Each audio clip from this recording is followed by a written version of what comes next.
va accueillir le docteur Catherine Fischer, l'hôpital Cochin.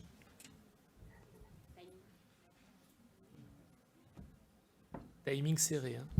Attention. Tac, tac. Estelle, tu m'as pas sorti du... Échappe à gauche, en haut. Ah oui, parce que là, je vais avoir ton backup, excuse-moi. Voilà, ça y est, j'ai trouvé. Ouais.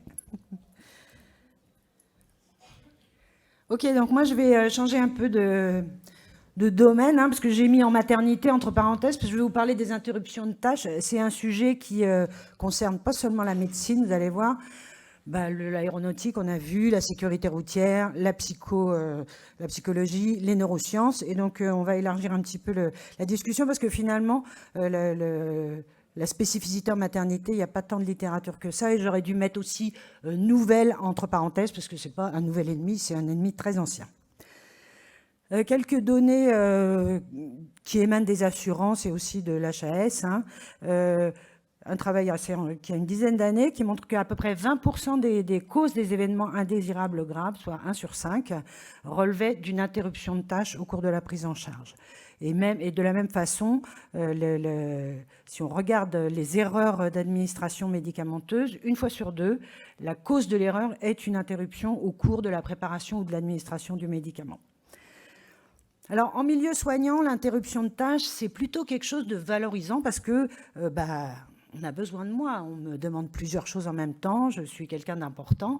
Et donc, c'est ce côté valorisant contre lequel il faut lutter, mais parce que c'est aussi un facteur de stress, parce que faire 2 choses en même temps, vous allez le voir, c'est pas si possible que ça. Et donc, ça engendre de la frustration de ne pas faire correctement les tâches qu'on nous demande de faire. Et les questions qu'on oublie de se poser, c'est hiérarchiser les demandes, parce qu'on va répondre, vous allez voir, en extemporané. Est-ce que la deuxième demande, elle est pertinente à ce moment-là, donc la séquence en fait de réalisation des tâches, et quel est le degré d'urgence? Des fois, on ne fait pas la part des choses. D'autant plus qu'on exécute des tâches complexes. Vous allez voir que quand on réalise quelque chose qui nécessite de mobiliser des compétences de mémoire immédiate ou de mémoire à long terme, l'interruption de tâche va modifier en fait notre perception de la séquence et de la séquence de la tâche qu'on a réalisée, et les conséquences peuvent être dramatiques. Je vous ai mis cet exemple-là parce qu'en simulation automobile, téléphoner en conduisant, c'est plus dangereux que de boire avec une alcoolémie supérieure au seuil autorisé. C'est plus dangereux parce qu'en fait, vous allez vous focaliser sur une tâche, et pendant ce temps-là, l'environnement va changer. Là, il y a un piéton qui traverse, et donc cette mouvance de l'environnement, elle va générer en fait une augmentation du taux d'erreur. Et nous, on est typiquement dans cette situation-là. Pareil pour les contrôleurs aériens, l'environnement va changer entre le moment où vous avez focalisé votre attention sur la demande intercurrente. Donc, quelles peuvent être les conséquences d'une interruption de tâche au moment où vous êtes en train de faire quelque chose? D'abord, il va y avoir un temps de reprise à la fin de l'exécution de la tâche secondaire, de la tâche primaire, cette espèce de période réfractaire qui va nécessiter en fait la remobilisation de vos ressources de mémoire pour revenir à la tâche initiale et finalement allonger le temps global d'exécution de la tâche primaire et aussi de la tâche secondaire. Vous allez perdre des informations, parce qu'on va le voir, la mémoire extemporanée, elle est limitée, et donc vous allez perdre des informations de l'une et de l'autre action. Bien sûr, ça va entraîner une rupture dans le déroulement de l'activité initiale. Et puis, si cette activité initiale est constituée de séquences distinctes, vous pouvez être amené à répéter un geste que vous avez déjà fait, ou au contraire en oublier un dans la séquence d'exécution, parce que vous allez toujours faire un compromis entre la vitesse et la précision. Et donc, tout ça contribue à l'augmentation du nombre d'erreurs et à la baisse de la performance, et on va le voir en détail. Il y a des éléments qui peuvent être modérateurs dans un sens ou dans l'autre. La durée de la tâche secondaire, plus c'est long, plus ça va engendrer des conséquences sur la performance de la tâche primaire. Ça va allonger aussi le délai de reprise. Et puis le moment de l'interruption, quand vous êtes en train d'exécuter une tâche, si cette tâche peut être divisée en séquences, eh ben, les conséquences vont être moins importantes parce que vous aurez fini une séquence et que quand vous allez reprendre à une deuxième séquence. Donc, ce n'est pas tout à fait pareil. D'autres éléments qui rentrent en ligne de compte, c'est la modalité sensorielle de l'interruption de tâche. Si elle est différente pour la tâche secondaire de celle que vous avez mobilisée pour la tâche primaire, les interférences vont être un petit peu moins importantes. S'il y a eu un warning, c'est-à-dire un avertissement préalable, c'est pareil, ça va permettre de au moins réduire le temps de reprise. Et puis, bien sûr, le niveau d'expertise que vous possédez pour l'une ou l'autre des tâches va permettre d'automatiser un certain nombre de choses. Donc, quand c'est des tâches automatiques ou semi-automatiques, les conséquences sont moins importantes que quand vous avez besoin de mobiliser votre cerveau. Et le cerveau qu'on mobilise pour faire des tâches, pour suivre plusieurs buts en même temps, il se situe dans le cortex préfrontal, on va en reparler. Donc, quand on veut réaliser une action, on va faire appel à 3 types de mémoire. La mémoire de travail, c'est celle-là qui est la plus vulnérable finalement. Parce que la mémoire de travail, c'est ce que vous avez mobilisé au moment même de réaliser la tâche. Et bien, cette mémoire-là, elle est limitée en volume et en durée, c'est-à-dire que vous allez pouvoir conserver à peu près 5 ou 7 données pendant une période très courte et que ces données, elles vont être renouvelées en permanence quand l'environnement ou la tâche que vous exécutez se modifie. La mémoire sensorielle, la mémoire visuelle, la mémoire auditive, et puis la mémoire à long terme qui, elle, est illimitée. Donc, quand on commence quelque chose et que survient une interruption de tâche, au moment de la tâche interruptive, dans votre mémoire de travail, vous allez switcher les données qui correspondaient à la tâche initiale pour les remplacer par les données du contexte de la deuxième tâche. Et puis ensuite, quand vous allez avoir fini, d'abord déjà il y a ce temps de reprise où il faut remémoriser les éléments pour reprendre la tâche A, et puis en plus vous êtes pollué par les images mentales du contexte B, c'est-à-dire qu'on vous a demandé de prendre en charge un arrêt cardiaque alors que vous étiez en train de préparer des médicaments, quand vous allez recommencer, vous allez quand même continuer à penser à ce que vous avez fait entre les deux. Alors, je ne vais pas détailler les articles de neurosciences, que moi-même, j'ai quand même mis longtemps à les comprendre, mais celui-là, il est assez parlant. D'abord, déjà, pour vous montrer que quand on demande, donc ça, c'est des volontaires à qui on demande de faire 2 exercices en même temps, des exercices qui se ressemblent avec un système de récompense, un système de points. Et donc, pour vous montrer déjà que quand on fait 2 choses en même temps, la partie du cerveau qui est activée, c'est le cortex préfrontal, antérieur, mais grosso modo le cortex préfrontal, que le système qui va motiver en fait votre action, il est situé au niveau du cortex préfrontal médian, et ça c'est le système de récompense. Et quand on demande à ces volontaires de faire 2 exercices en même temps un petit peu similaires, et finalement donc, on voit que l'activité des lobes frontaux, si on la compare à une seule tâche, elle va en fait se diviser et elle va perdre en intensité. Et au final, les performances des deux tâches vont être affectées et le taux d'erreur aussi. Et donc, on n'est pas fait pour faire 2 choses en même temps, en vrai. Le cerveau, il est limité pour pouvoir mener à bien 2 activités cérébrales en même temps. On peut parler aussi de charge mentale, parce que ça intervient là-dedans, et je rejoins Estelle là-dessus. Donc, la charge mentale, il y a plusieurs types, et elle va surtout consommer la mémoire de travail, c'est-à-dire ce qu'on mobilise pour réaliser les choses.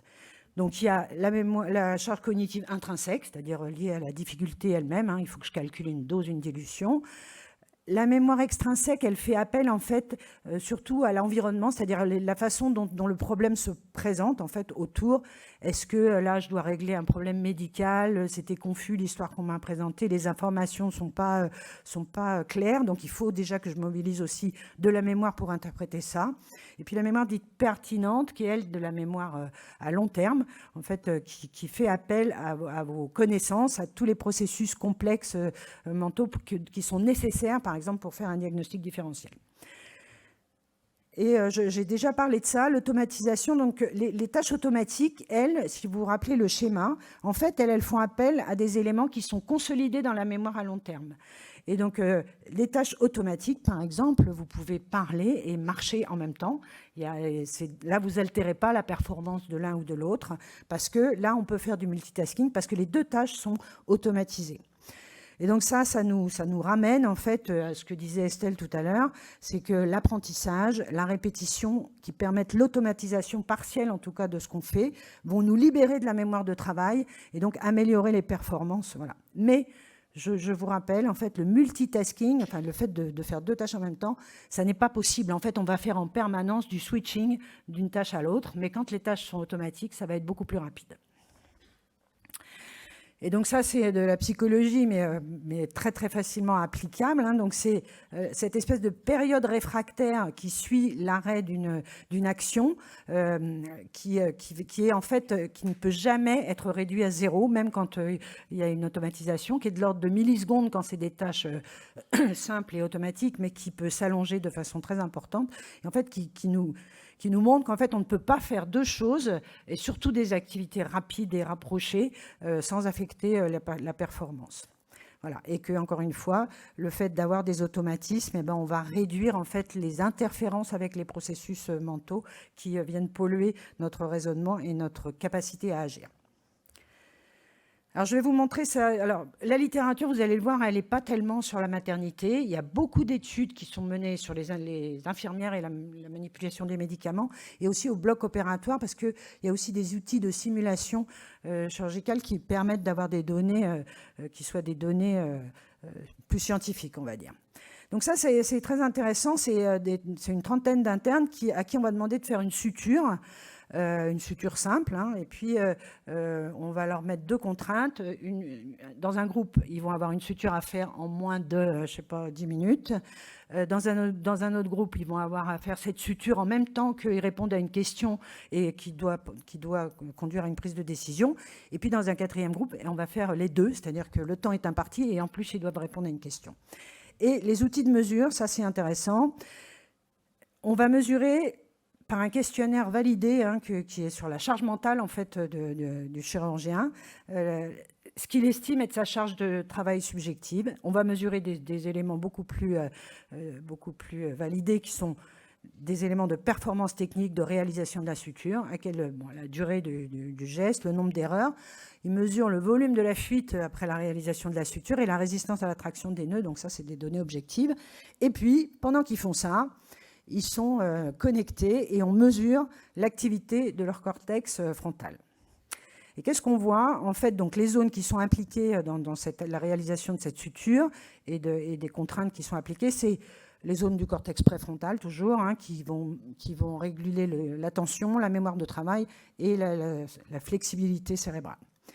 Quand ils font une suture simple, ça c'est le référentiel, on mesure un taux d'activation du cortex préfrontal postérieur latéral. Quand on ajoute un temps imparti, on voit qu'il y a une désactivation partielle en antérieur de cette zone, une diminution de la performance technique mesurée par la solidité de la suture et une augmentation de la charge mentale, hein, c'est ce fameux score, voilà, avec des chiffres qui sont quand même... Et quand on impose les 2 contraintes, la désactivation, la diminution de l'activité du cortex préfrontal global est diminuée, la performance technique est très altérée et la charge mentale, vous voyez, elle est multipliée par 2. Et donc, en plus, ce qui est aussi un élément de la réflexion, c'est que la performance va être très dégradée. Là aussi, un élément, c'est que ces 2 tâches qui engagent des fonctions qui sont à la fois cognitives et motrices, et que ça, c'est encore plus compliqué pour gérer le multitasking. Au bloc opératoire, donc c'est en situation réelle, hein, une chirurgie gynécologique de courte durée, moins d'1 heure, et on va observer en fait le nombre d'événements interruptifs, hein, ce qui va détourner l'attention du chirurgien, de toute l'équipe, ce qui va conduire à une suspension du geste technique pour le chirurgien, et le nombre de personnes affectées. Et vous voyez qu'en fait, donc là, il y a toutes les 2 minutes un épisode distractif, hein, que ce soit de nature diverse, parmi lesquels plus de la moitié vont affecter un ou toute l'équipe, un membre ou toute l'équipe. Et qu'est-ce que c'est, ces événements? Le téléphone et le bip, hein, ça je pense qu'on vit tous ça. On parle d'autre chose, on raconte nos vacances, tout ça. Et puis, il manque la pince, machin, la pince sort, etc. Et résultat de tout ça, la durée de l'intervention, elle est allongée de 35% du temps initial. En simulation, eh ben, ça c'est des internes à qui on va demander de faire, je crois que c'est de la chirurgie endovésicale, c'est sur un simulateur. Ils doivent enlever des lésions tumorales et on va leur demander de répondre à une question clinique qui n'a rien à voir avec leur geste. Et puis on va comparer à des internes à qui on n'a rien demandé. Et puis on regarde aussi des données objectives, le nombre de gestes traumatiques qu'ils ont réalisés pendant l'endoscopie, le nombre de lésions qu'ils ont ratées, c'est-à-dire qu'ils doivent enlever un certain nombre de lésions vésicales, et la durée globale du geste. Et vous voyez que le nombre de gestes traumatiques, potentiellement, puisque là c'est de la simulation, eh ben, il est très largement augmenté alors qu'on leur a juste demandé de répondre à une question. Et pareil, il y a 5 fois plus de lésions qui ne vont pas être vues à cause de ça. Et quand on leur demande à la fin de la procédure si ça les a dérangés qu'on leur pose une question, bah, ils disent bah non, ça ne me dérangeait pas. Le théâtre de l'interruption de tâche, c'est les urgences. Donc ça, c'est un travail qui a été mené aux urgences. Vous voyez que toutes les 6 minutes, le médecin ou l'infirmière va être interrompu. Et donc, eux, ils ont défini un vocabulaire à peu près particulier, un peu plus spécifique pour distinguer le switching du multitasking. Et ça, c'est, je pense, assez utilisé. Et puis le breaking task, c'est-à-dire qu'on va en fait débuter une 3e tâche quand on a fait le switch. Je ne vais pas trop parler des urgences. Il n'y a pas beaucoup de choses sur l'obstétrique. Ça, ça se passe en salle de césarienne et c'est quand même assez amusant. Donc, une 30aine de césariennes, un peu tout venant. Il y a des urgences et du programmé. Et puis, on regarde un certain nombre d'éléments. Donc, le bruit, les conversations, l'impact de la musique, les entrées-sorties, le nombre de personnes qui sont dans la salle. Et donc, c'est une césarienne. Vous faites la LR. Le niveau de bruit dans la salle, il est d'environ 60 décibels. Et 60 décibels, bah, c'est dans la rue quand il y a des voitures, à peu près. Quand vous faites le test, eh bien, pareil, il y a beaucoup de bruit dans la salle. Et pendant l'extraction fœtale, on arrive presque à 70 décibels. Bah, évidemment, il y a les cris du bébé, mais il y a aussi beaucoup plus d'agitation dans la salle. Et l'incidence des bruits qui sont des bruits très, très impactants, c'est-à-dire au-dessus de 70 décibels, en pourcentage, vous voyez qu'au moment de l'extraction, c'est 60%. Bon, il y a beaucoup de gens qui parlent, il y a beaucoup de gens qui rentrent et qui sortent, vous voyez, presque une fois par minute, et il y a jusqu'à 10 personnes dans la salle d'intervention.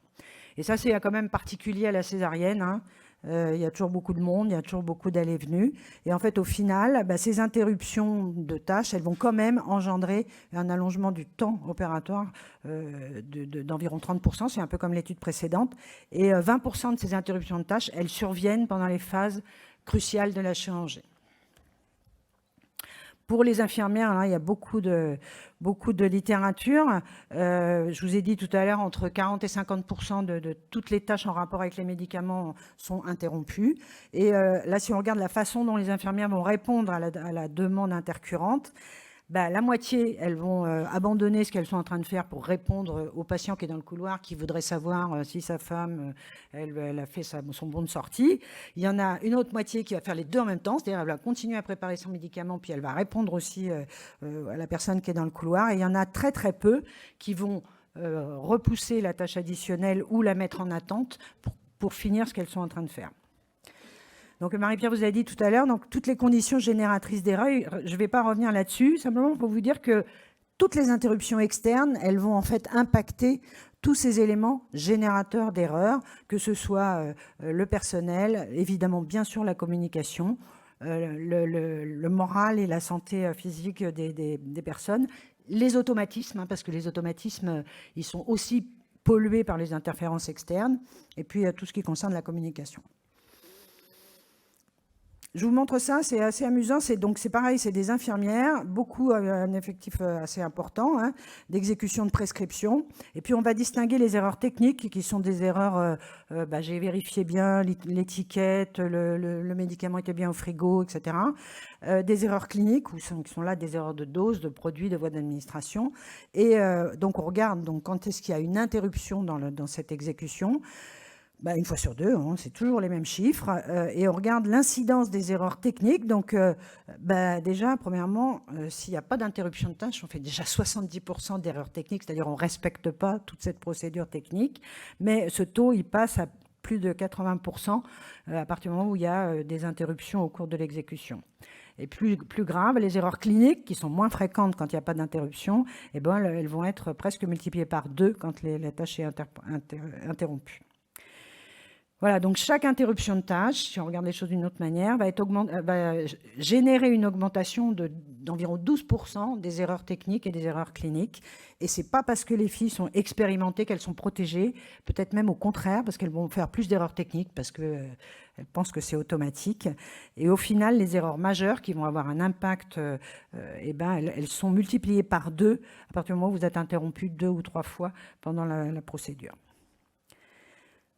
Pour aussi se rapprocher de notre thématique de la maternité, ça se passe dans une réanimation néonatale. L'article est un peu compliqué, mais j'ai repris ça parce qu'en fait, c'est un système de distribution et d'exécution des prescriptions médicamenteuses qui est ultra sécurisé, c'est-à-dire que tous les médicaments ont un code barre, il y a une identification de l'identité du patient à chaque exécution, et on regarde en fait, vous voyez, donc le taux d'erreur est moins important que dans les autres séries, c'est de la réa néonate, hein, et avec un taux individuel d'erreur qui est quand même conséquent. Et donc, on regarde l'interruption, c'est le téléphone, hein, presque tout le temps. Voilà. Donc, ça, quand même, ça augmente le nombre d'erreurs. Et la nuit, moins d'erreurs, moins d'interruptions de tâches, moins de coups de téléphone. Mais, en fait, la nuit, l'association entre l'interruption de la tâche et la survenue d'une erreur est plus importante. Et ça, c'est surtout vrai pour les infirmières qui ont moins d'expérience. Donc, l'expérience, ce n'est pas toujours le facteur protecteur. Donc, Marie-Pierre vous a dit, la salle de travail, c'est le théâtre, en fait, le modèle, en fait, de l'interruption de tâches, du switching, un peu comme les urgences. Bon, il y a une grosse charge de travail, bien sûr. Et n'oubliez pas le fameux ordinateur, hein, parce que les sages-femmes, elles ont beaucoup d'activités. Elles en ont une très importante qui consiste à saisir les données. Quand vous posez votre péridurale, là, on a observé une centaine de pauses de péridurale. 3 minutes. Qui ont été interrompues, oui, j'ai fini. Qui ont été interrompues quasiment à chaque fois. On a enlevé les urgences prioritaires, hein, des entrées-sorties, 40% des cas, le bip, on parle d'autre chose, il y a du bruit, de la musique. Et l'opérateur s'est senti gêné par ces interruptions de tâches dans 40% des cas. Bon, ils ont fait des brèches, mais bon, ça n'a rien à voir. Et je finis là-dessus, les sages-femmes, qui sont essentiellement des femmes, l'obstétrique, c'est un milieu où il y a beaucoup de femmes. Est-ce que, puisqu'on dit toujours que les femmes, elles peuvent faire plusieurs choses en même temps, ça, c'est une expérience, en fait, de double tâche, où on a essayé de voir s'il y avait une différence entre les hommes et les femmes.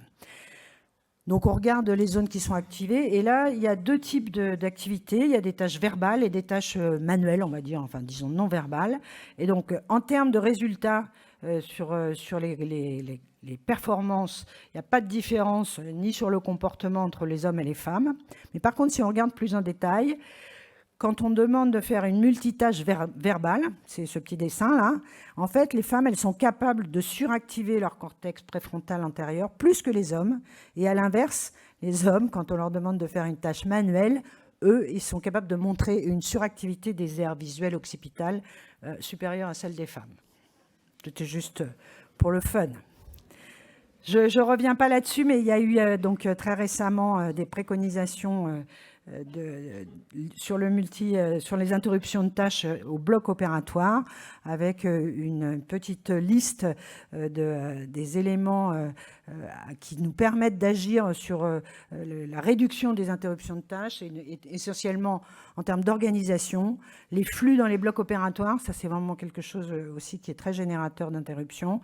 Le facteur humain, et puis apprendre à réagir correctement à une interruption de tâche. La HAS a proposé des trucs, le gilet jaune, je pense que vous connaissez tout ça, isoler les infirmières quand elles préparent les médicaments dans une bulle ou avec un gilet. Il faut rester humble, hein. Ça c'est une méta-analyse qui a regardé qu'est-ce qui se passe quand on met en place un programme de réduction des interruptions de tâches, et pour regarder les résultats en fait sur le taux d'erreur. En fait, oui, la moitié des études montrent que ça réduit l'incidence des interruptions de tâches, mais l'autre moitié que non. Et sur les erreurs médicamenteuses, c'est pas interprétable non plus. Donc, il faut le faire, hein. Je n'ai pas dit qu'il ne fallait pas le faire, mais il faut bien cibler en fait les programmes. Voilà, les programmes de prévention. Donc, on n'est pas dans un avion et de toute façon, on ne pourra jamais s'affranchir des interruptions de tâches. Il faut quand même se rendre compte qu'on n'est pas capable, en fait, de faire deux choses en même temps. Et ça, c'est ça le message principal. Donc, un peu d'humilité et donc, du coup, adapter, en fait, ces comportements avec cette notion. Il y aura toujours des interruptions de tâches. Il y aura des conséquences sur les erreurs et les performances et la sécurité des soins. Il y a des outils qui de plus en plus sont à notre disposition pour au moins en diminuer les effets, si on ne peut pas en diminuer l'incidence. Mais par exemple, mettre votre téléphone à l'extérieur de la salle quand vous faites quelque chose d'important. Et donc, bien sûr, encore une fois, le but de toute cet après-midi, c'était de vous faire prendre conscience de tout ça et d'être motivé pour développer en fait cette culture de sécurité qu'on a déjà, hein, bien sûr, hein, mais focus sur ces points-là. Je vous remercie.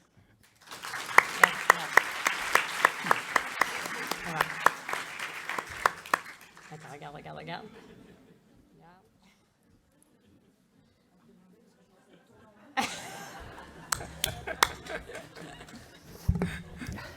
Merci beaucoup, Catherine. J'attendais la chute. On a vraiment 1 minute pour une question, si vous voulez. On est désolé de ne pas avoir de temps d'échange. Si quelqu'un veut se jeter sur un micro. Même pas. Le temps qu'ils prennent le micro, j'ai juste une observation à faire. Il y a premier et troisième topo, on a parlé des conflits au bloc opératoire. Il y a un beau travail qui a été fait par l'équipe du CEPHAR, qui a été pilotée par Ségolène Arzalier de Caen, sur le hashtag impatient une équipe, qui en fait vous donne des outils justement pour lutter contre les conflits, pour essayer de les résoudre ou les prévenir, pour éviter qu'ils arrivent, sur le site du CEPHAR, en partenariat avec d'autres sociétés savantes, la SFAR, des sociétés de chirurgie, l'HAS, etc. Question dans la salle. Bah, écoutez, il est 16h02, donc... allez-y, monsieur, je vous en prie, profitez-en. C'était pas vraiment une question, c'était plus une remarque par rapport au topo de Madame Bonnet. Quand elle montrait son tiroir magique à lumière, j'aimerais quand même attirer l'attention sur le fait que tout le processus de médicamenteux et de prescription et de délivrance du médicament, si on considère que ça permet de lever, d'être moins aware sur les erreurs, ça va avoir, à mon avis, un effet inverse, de sentir une fausse sécurité, parce que tout le processus, voilà, c'est-à-dire il y a un moment... Oui, vous avez raison, c'est vrai que c'est la même discussion de est-ce que finalement on met des codes couleurs parce qu'on risque de plus lire les ampoules, il y a toute cette... Voilà, il faut continuer de lire l'ampoule tout simplement.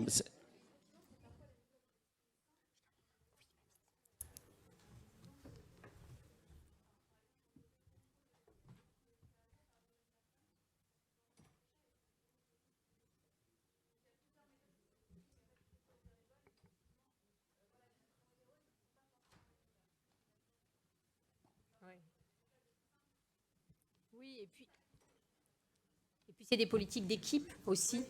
Je pense que c'est hyper important. Tout à fait. Merci beaucoup à tous. J'espère que ça vous a intéressé et à très bientôt.